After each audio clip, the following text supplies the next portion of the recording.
Hey guys, it's Kevin again, and in anticipation for the release of Underworld Blood Wars coming out this Friday, I figured it would only make sense to watch all of the other Underworld movies. Even though I heard the last one was a standalone film, I figured that I might as well, just in case something comes up in the other movies. I want to know everything that happened in the other films. I want to revisit them, and I want to see if this really is as bad, and I figured that I just get it out of the way. And let me just say, of course, in this video, I will be reviewing the first installment, that being the 2003 action horror film Underworld. And let me just say right off the bat, I was not at all looking forward to this movie. I mean, I really had no idea what I was getting into. I heard the series is extremely over the top. I heard it's really cheesy. I heard it's really dumb. And I heard that it gets dumber and dumber with each film. So I really wasn't expecting much from this movie. I expected this to be something where maybe it would be a so bad it's good scenario, or at worst, something that very much bores me. I didn't really expect it to be something good. However, to my surprise, I actually really enjoyed this first movie. Now, I don't know if I'm going to enjoy the other ones, but for right now, I enjoyed this movie. I thought that this was very fun overall. It's not a perfect movie, definitely. It has a lot of problems, but definitely, for this film at least, a lot of the positives do outweigh the negatives, and for the most part, I very much did enjoy this movie. But let's get to the plot of Underworld. The plot of this movie is pretty by the numbers, but it's still quite interesting. We focus on our main character, Celine. She is a vampire death dealer, and what that means is she goes after the vampire's enemy, that being the Lycans, which Lycans is kind of just a fancy name for werewolves. Basically, they just call them Lycans in this movie. And eventually, she's tasked with hunting down Lycans and everything. And she eventually realizes that the Lycans are going after this human named Michael Corvin and trying to get him on their side. And she does what she can to try to protect Michael. But after he's bitten by a Lycan, she is now contemplated whether she wants to, just do the duty and kill him, or if she feels compelled to maybe go against it and protect him and actually care for him. And things definitely start to get complicated once she starts to feel genuine feelings for him. And that's all I'm going to say about Underworld overall. But let's get into the plot of this movie and the things that we really want to talk about, starting off with the cast. Now, I really wasn't expecting much from this cast overall, I definitely will say. I expect this to be just really half-assed, and I have to say, for the most part, everyone did a pretty good job. I didn't really think anyone was bad in this movie. Definitely there were some that weren't great, but Kate Beckinsale is definitely the highlight of this movie as Celine, and it's not because she is a great character, because she's not. I didn't find her to be the most interesting of characters. I mean, there's definitely interesting stuff that she does being a death dealer, but we've seen this so many times, the vigilante sort of, not vigilante, but we've seen this kind of character before. They really don't do a ton with her in terms of character, but I thought that she was just very, very likable. You could tell that this is someone who is good, who is always thinking logically, and who always wants to do what she can to, help her, to help her group. She's a vampire. She's doing what she can to protect the vampires. This is something that she's been tasked to do. She's done this for years. You get the sense she's done this for a long time, and she very much knows what she's doing, and she, very well is okay with killing a ton of Lycans, because we see her in the very beginning of this movie, she wipes out a ton of Lycans. However, when Michael comes in the picture, things really do change there. I thought Kate Beckinsale did a pretty good job channeling a lot in this movie, emotion. She had some really badass action scenes, and in general, I very much did care for her character. I like what she did here, and I like what Kate Beckinsale did with the character overall. She definitely was really great here. And Scott Speedman as well, I wasn't expecting much from him either as Michael Corvin, but I very much care about his character. This is a guy who, he's a medical student. He really doesn't know what the fuck is going on. Like, most of the movie, he's very confused.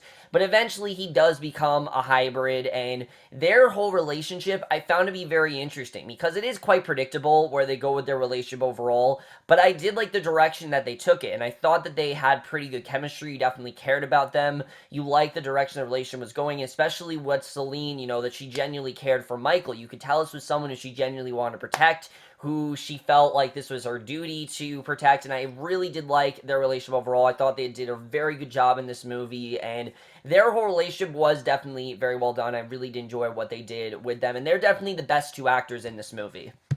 Everyone else in this movie, as good as they are, I found to be either way too over the top or just plain downright silly. And Bill Nighy is the perfect example of over the top in this movie. I mean, Victor, you can't get more over the top in this character. I mean, he's saying so many ridiculous lines in this movie. He's saying everything in this very powerful voice like this, and he's always angry. Oh my god, Victor, and he has this very strong British accent, and Bill Nighy's a really good actor. I think he does a really good job here, and it made sense. I mean, it's suitably over the top, and yeah, some of it did get a bit too much at times, but it, like I said, it was suitably over the top. It worked for me. I thought that he was good in this movie. You could tell he's having a lot of fun in this role, and there is stuff to his character, but I thought they did a pretty good job with him overall. He definitely was very threatening. You get that sense that he's a very threatening presence, and I definitely like what he did in this film. I thought he overall was a very interesting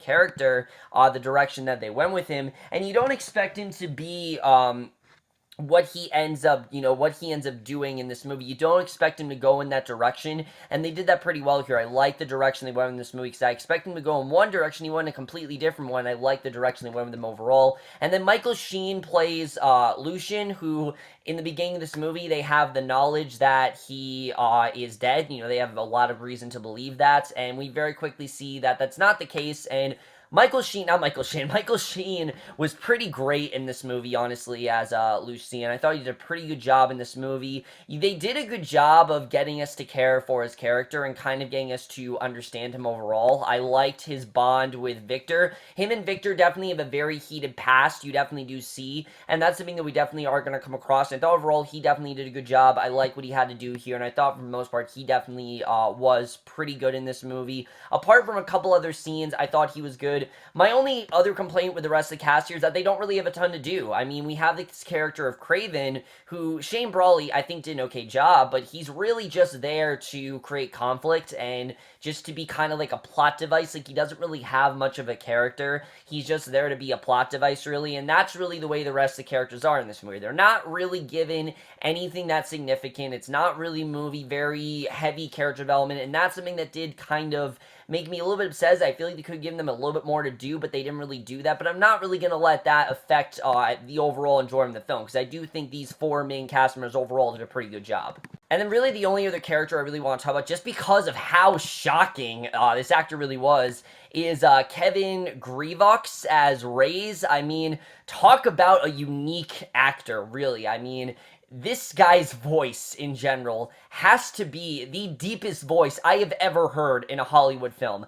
I have no idea how that voice can come out of someone. I don't know how he's able to talk that low, but throughout the entire movie, he's talking like this, and he's talking like this throughout the entire movie in this very manly voice with a lot of baritone, and there's really nothing else to him. And I will say that I thought that, he is the co-writer of this movie, and you can definitely tell that, and his character doesn't really have a ton to do. He has maybe like 5 lines in this entire film, and then the rest of the movie, he is there when when Lucian needs him to get shit done. That's when he's here, and he really does a good job at kicking ass. He's very intimidating. You get that sense that he is someone who's on Lucian's side. You get why he's on Lucian's side, and I thought for the most part he did a good job here. Again, you can tell he's a co-writer, but he didn't have a ton to do. I just really wanted to point him out just because of how much his character was shocking to me, how startling his voice really was. I mean, it's pretty cool he can talk about it, honestly. That's pretty awesome that you can do that, definitely.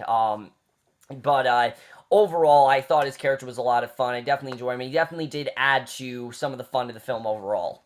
But now let's get to the directing and the screenplay, because I really do want to talk about the directing here by Len Wiseman, because I really do want to commend him, because this is a very unapologetic film. What I mean by that is that Len Wiseman knows exactly the kind of movie he's making, and he's not trying to make it anything else. He's not trying to win an Oscar here. He's just telling a really fun vampire story, and you know what? It's something that's really different. I really haven't seen a vampire Lycan movie like this before. I thought it was really cool the way he did that. I thought the tone worked really well. It's silly, definitely. It's very silly. It's quite cheesy at times, but like I said, it worked for it. But, like I said, said, this is a movie that really embraces it. It knows it's corny. It knows it's not the greatest thing ever. It knows it doesn't have the best characters in the world, but it is giving, they really do give it their all to make this as fun as possible, and I definitely felt it. I was having a lot of fun most of the time throughout the movie. I thought Len Wiseman did a good job with the directing. Some of the dramatic moments didn't work as well, but I thought for the most part he handled it really well with the directing. I really did like what he had to do here, and like I said, I really did embrace a lot of the cheese within this.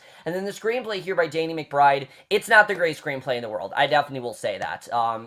And that's not because that the story is kind of been there, done that, because yeah, we've heard the story a million times, you know, two sort of different species against each other, them fighting, and then there's this guy who she doesn't want to kill. It's kind of like you know, who she's supposed to kill, but she doesn't really want to kill him. I think that's interesting overall, but we've definitely seen this a million times, and the movie does a good job at making it seem kind of fresh, but not exactly kind of fresh. Like, it's a movie that definitely, they do stuff with the plot, but it's not stuff you haven't seen before, I'll definitely say that, but it worked for me here. I thought that it didn't need to be entirely original for me to enjoy it. I thought for the most part it worked with the screenplay.